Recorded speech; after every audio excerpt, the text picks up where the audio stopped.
भूमध्य सागर में भारत का रास्ता रोकना तुर्की की सबसे बड़ी भूल बन चुका है। जी हां, वो तुर्की जो अब तक भारत को 18 घंटे का अल्टीमेटम दे रहा था, जो तुर्की भारत को अपने युद्धपोतों को वापस भूमध्य सागर से ले जाने की धमकी दे रहा था, वही तुर्की अब भारत की नौसेना के आगे घुटने टेक चुका है। दरअसल भारतीय नौसेना ने न सिर्फ तुर्कियों को घुटने टेकने पर मजबूर कर दिया है, बल्कि भारतीय सेना के और भारतीय नौसेना के आगे तुर्की की नेवी अब दुम दबाकर भागती हुई नजर आ रही है।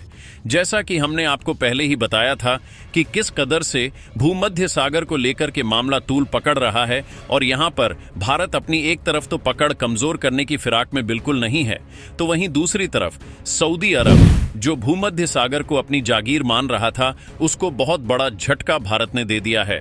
आखिरकार भारत ने न सिर्फ तुर्की बल्कि अब इस पूरे घटनाक्रम के बीच सऊदी अरब पर भी सबसे बड़ा हमला बोला है, और अब यह हमला एक दो तरफ नहीं बल्कि 3 तरफ से भारत ने कर दिया है, जिसके चलते न सिर्फ तुर्की अपने हाथ खड़े करने पर मजबूर हो उठा है, बल्कि तुर्की को अपनी नेवी को भी वापस लेने पर मजबूर होना पड़ा है।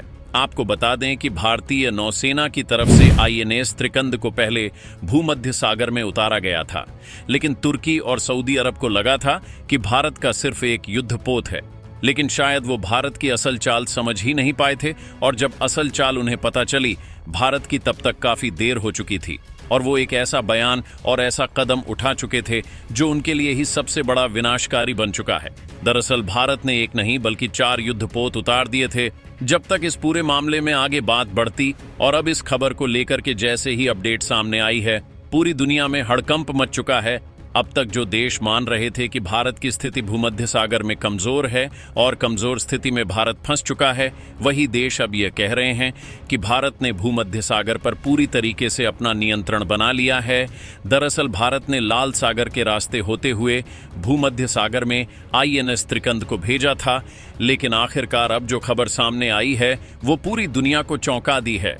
भारत ने उत्तर अटलांटिक महासागर के रास्ते होते हुए भूमध्य सागर में 3 और युद्धपोत को प्रवेश करवा दिया था, और अब इस वक्त भारतीय युद्धपोतों ने पूरे के पूरे भूमध्य सागर पर अपना नियंत्रण तैयार कर दिया है, और इसके साथ ही अब भारत ने एक के बाद एक मिसाइल प्रक्षेपण भी शुरू कर दी है।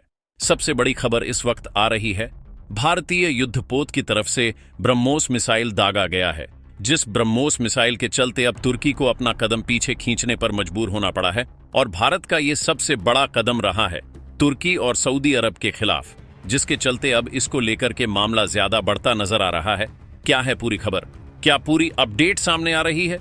क्यों आखिरकार तुर्की ने भारत को अल्टीमेटम देकर के अपने खुद पैर पर कुल्हाड़ी मारी, और अब इस कुल्हाड़ी का नतीजा जो सामने आया है वास्तव में पूरी दुनिया को चौंका रहा है। इस वक्त की पूरी खबर यह है, पूरी अपडेट यह है कि भारत का रास्ता रोकना तुर्की के लिए एक बहुत बड़ी आफत बन चुका है। तुर्की को लगा था कि अगर वह भारत का रास्ता रोकता है तो एक तरफ तो मुस्लिम जगत का मसीहा बन के सऊदी अरब को बचाने के लिए काम में आ जाएगा, और दूसरी तरफ उसे दुनिया के कई बड़े देशों का सहयोग भी मिल जाएगा।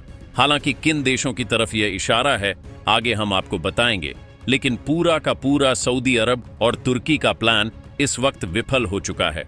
सऊदी अरब का भारत का रास्ता रोकना उसकी सबसे बड़ी मुसीबत बन चुका है, और इस वक्त सऊदी अरब और तुर्कियों की जो सेना, जो जहाज भारत के खिलाफ अरब सागर में उतरे थे, वो पीछे दुम दबा के हटने को मजबूर हो चुके हैं। तुर्कियों को अपनी नौसेना वापस अपने तटीय क्षेत्र में बुलानी पड़ रही है। यहाँ तक कि तुर्की अपने भूमध्य सागर के अपने तटीय रेखा के अंदर भी अपनी नौसेना को ले चुका है। इसका मतलब ये है कि तुर्की भारत के एक्शन से डर चुका है, और भारत का एक्शन वास्तव में इतना भयावह है कि इस वक्त भूमध्य सागर के अंदर कोई भी देश भारत के खिलाफ बोलने की हिम्मत तक नहीं जुटा पा रहा है। आपको बता दें कि भारत ने सबसे पहले अपने सिर्फ एक युद्धपोत को यूनान के साथ नौसैनिक अभ्यास के लिए भूमध्य सागर में उतारा था, और दुनिया को लगा कि भारत का सिर्फ एक नौसैनिक युद्धपोत अकेला क्या कर लेगा, और तुर्कियों को भी लगा कि ऐसे में भारत को आसानी से धमका करके पूरी दुनिया का सर्वे सर्वा बनने की कोशिश करेगा, जैसा कि अब तक संयुक्त राज्य अमेरिका करता आ रहा था। उसी तर्ज पर तुर्की ने भारत को धमकी देना शुरू किया। तुर्की ने भारत से कहा कि अगर भारत ने 18 घंटे के अंदर अंदर अपने युद्धपोत को भूमध्य सागर से, यानी कि उसकी तटीय रेखा से बाहर नहीं किया, तो इसके बाद जो भी होगा उसके जिम्मेदार खुद भारत होगा, और वो भारत के युद्धपोत को तबाह कर देंगे, नष्ट कर देंगे। लेकिन भारत ने इसका उस वक्त कोई जवाब नहीं दिया। तुर्की को लगा कि भारत ढीठ बन करके उसके जवाब का इंतजार कर रहा था। लगातार तुर्की के युद्धपोतों की तरफ से रेडियो द्वारा भारत के युद्धपोत पर संदेश भेजे जा रहे थे कि अगर आप नहीं लेते तो हम इतने घंटों बाद एक्शन ले लेंगे, इतने घंटों बाद एक्शन ले लेंगे। कहाँ यह गया कि अंतिम एक्शन आप पर 18 घंटों बाद मिसाइल दागी जाएगी। लेकिन बाद में भारत ने इसको सिर्फ 15 घंटों में तुर्कियों को उसकी औकात दिखा दी। भारत ने वो किया जिसका अंदाजा किसी को भी नहीं था। दरअसल भारत के युद्धपोत उत्तर अटलांटिक महासागर में पहले से 3 से ज्यादा मौजूद थे और भारत ने जैसे ही यह खबर सुनी, भारत ने 18 घंटे के अल्टीमेटम की खबर सुनी। उसके बाद तुरंत भारत ने भूमध्य सागर से अपने जो युद्धपोत है उसे आगे बढ़ने को कहा और साथ साथ 3 और युद्धपोत को उत्तर अटलांटिक महासागर और लाल सागर के रास्ते वापस भूमध्य सागर तक पहुंचा दिया, जिसके चलते तुर्की की हालत खराब हो गई। तुर्कियों को लगा था कि एक युद्धपोत कुछ नहीं कर पाएगा, लेकिन जैसे ही उसे यह खबर चली कि भारत के 1 नहीं 2 नहीं बल्कि 3 और ज्यादा जहाज भारत के उसके राडार में जैसे ही टिमटिमाते हैं, उसकी हालत खराब हो गई। तुर्कियों को लगा कि क्या भारत कोई बड़ा एक्शन लेने जा रहा है, और इसी बीच तुर्की ने भारत के एक बार फिर से जहाज पर संदेश भेजा कि वापस जाओ। लेकिन भारत ने उल्टा उसका काम किया। भारत ने न सिर्फ तुर्की के इस संदेश को दरकिनार करते हुए अपने जहाज को आगे बढ़ाया, बल्कि जो अपने अभ्यास के लिए भारत के यूनान के साथ अभ्यास करने के लिए भारत आगे बढ़ा था, उस स्थिर जहाज को आगे बढ़ाया। और इस अभ्यास के बीच भारत ने युद्धपोत से ब्रह्मोस दाग दी, और यह ब्रह्मोस किसी और नहीं बल्कि अपने लक्षित बिंदु को पूरी सफलता के साथ जैसे हिट करती है।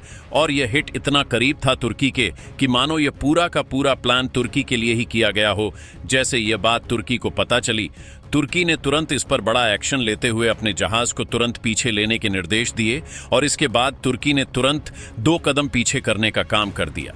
वास्तव में तुर्की ने सबसे बड़ी और ताकतवर ब्रह्मोस की जैसे ही ताकत देखी, तुर्की के पसीने छूट चुके थे, होश उड़ चुके थे। तुर्की को समझ नहीं आ रहा था कि आखिरकार भारत करना क्या चाहता है। दरअसल भारत ने पहले ही तुर्की को आगाह किया था कि वह सिर्फ यूनान के साथ नौसैनिक अभ्यास में भाग लेने आ रहा है, और पूरी दुनिया को पता है कि नौसैनिक अभ्यास या किसी देश की कोई भी अभ्यास हो और उसमें अगर कोई तीसरा देश दखल करता है तो यह सीधे सीधे युद्ध नीति का उल्लंघन माना जाता है। और ऐसे में सीधे तुर्की पर भारत एक्शन लेने के लिए पूरी तरीके से स्वतंत्र था। हालांकि इसके बावजूद भारत ने तुर्की पर तब भी एक्शन नहीं लिया, लेकिन भारत ने जैसे ही ब्रह्मोस दागा, उसके बाद तुर्की के होश उड़ गए। वहीं इस पूरे घटनाक्रम के बीच सऊदी अरब जो पीछे से खड़े होकर के इस माजरे को देख रहा था, जिसके जहाज भी तुर्की के साथ पहुंच चुके थे, भारत को घेरने की कोशिश में उन पूरे का प्लान धारा का धरा रह चुका है। और अब भी इस वक्त हाल ही बन चुका है कि भारत की ब्रह्मोस लगातार एक के बाद एक अपने लक्ष्य को हिट कर रही है।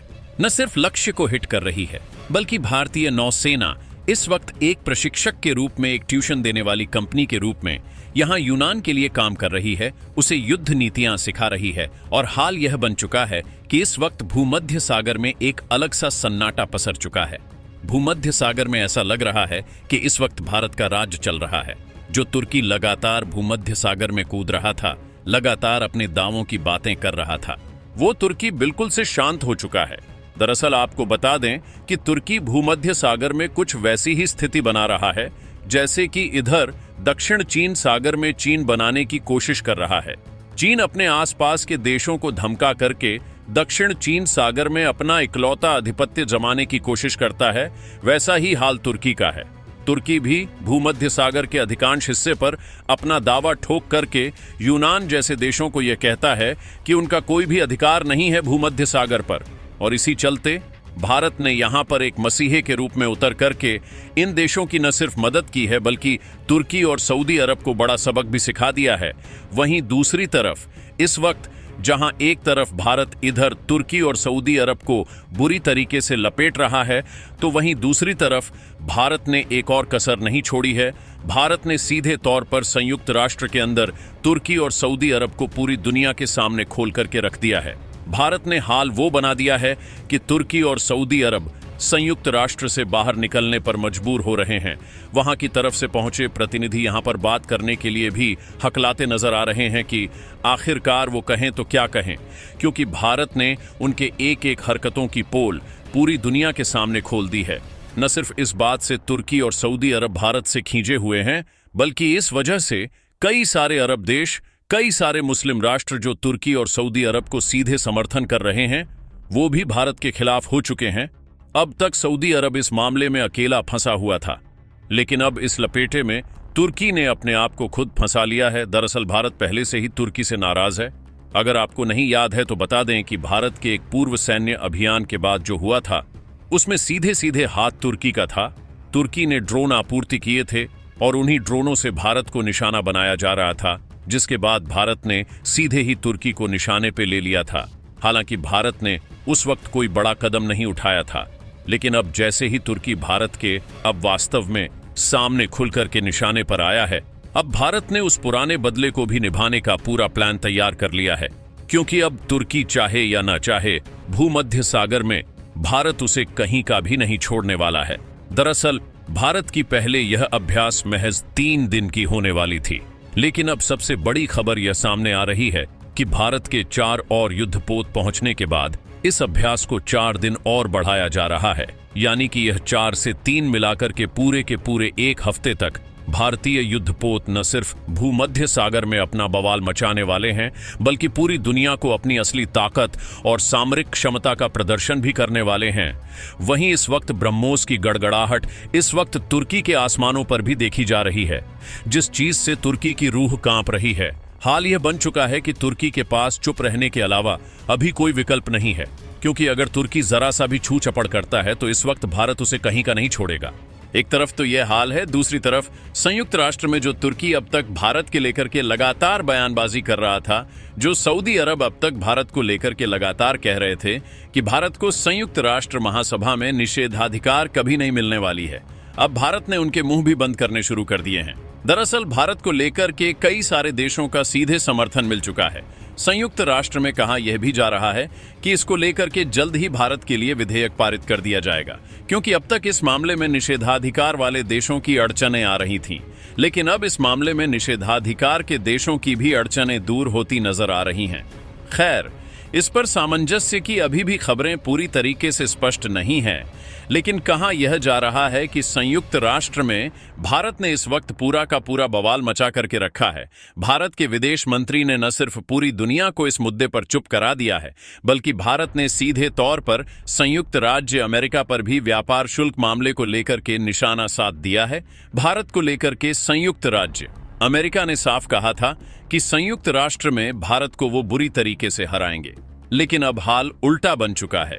संयुक्त राष्ट्र में खुद भारत से संयुक्त राज्य अमेरिका हारता हुआ दिखाई दे रहा है। संयुक्त राज्य अमेरिका को समर्थन करने वाले देश भी अब इस मामले में संयुक्त राज्य अमेरिका का समर्थन नहीं कर रहे हैं, बल्कि वह उल्टा भारत को समर्थन करते हुए कह रहे हैं कि संयुक्त राज्य अमेरिका ने जो भी किया भारत के साथ वो गलत किया, और संयुक्त राज्य अमेरिका को चाहिए कि वो भारत के ऊपर लगे हुए शुल्कों को वापस ले ले। यानी कि इस वक्त भारत अपना संयुक्त राष्ट्र में भी पूरी तरीके से विजय पताका लहरा चुका है। अब हाथ ये बन चुका है कि अब कौन कौन भारत के साथ है और कौन भारत के खिलाफ, इस बात का भी जल्द निर्णय हो जाएगा जब भारत की निषेधाधिकार यानी कि स्थायी सदस्यता को लेकर के मतदान की जानी है। यह एक बहुत बड़ा और निर्णायक क्षण होगा। भूमध्य सागर से संयुक्त राष्ट्र तक भारत ने अपनी कूटनीतिक और सामरिक ताकत का लोहा मनवा दिया है। दुनिया देख रही है कि कैसे एक उभरती हुई शक्ति अपने हितों की रक्षा और अपने दोस्तों का साथ देना जानती है। अब हर किसी की नजर इस बात पर टिकी है कि तुर्की और सऊदी अरब का अगला कदम क्या होगा। क्या वो अपनी हार स्वीकार कर लेंगे या कोई नई चाल चलेंगे? लेकिन इस वक्त की सबसे बड़ी खबर यही है कि भूमध्य सागर पर भारतीय नौसेना का पूर्ण नियंत्रण स्थापित हो चुका है और भारत की ब्रह्मोस की दहाड़ ने पूरे क्षेत्र में शांति कायम कर दी है। लेकिन इस पूरे भूमध्य सागरीय बवाल के बीच एक और बड़ी कूटनीतिक जीत की गूंज संयुक्त राष्ट्र के गलियारों में सुनाई दे रही है, जहां अब तक जो देश भारत की स्थायी सदस्यता के खिलाफ अड़चनें पैदा कर रहे थे, अब उनके सुर बदलने लगे हैं। चीन का गुट, जो तुर्की और पाकिस्तान के साथ मिलकर कश्मीर मुद्दे पर भारत को घेरने की नाकाम कोशिश करता रहा है, आज पूरी तरह से अलग थलग पड़ चुका है। भारतीय विदेश मंत्रालय की धारदार कूटनीति और भूमध्य सागर में दिखाए गए सामरिक पराक्रम का यह सीधा परिणाम है कि अब संयुक्त राष्ट्र सुरक्षा परिषद में भारत के निषेधाधिकार वीटो पावर को लेकर सकारात्मक माहौल बन रहा है। कहा जा रहा है कि एक प्रमुख निषेधाधिकार शक्ति जो अब तक भारत के रास्ते में थी, उसने अपना विरोध वापस लेने का संकेत दे दिया है। दोस्तों, इस पर अपनी राय कमेंट बॉक्स में जरूर बताएं। इसी तरह की और भी नॉलेजेबल वीडियो देखने के लिए हमारे चैनल TND न्यूज को सब्सक्राइब जरूर कीजिएगा। धन्यवाद।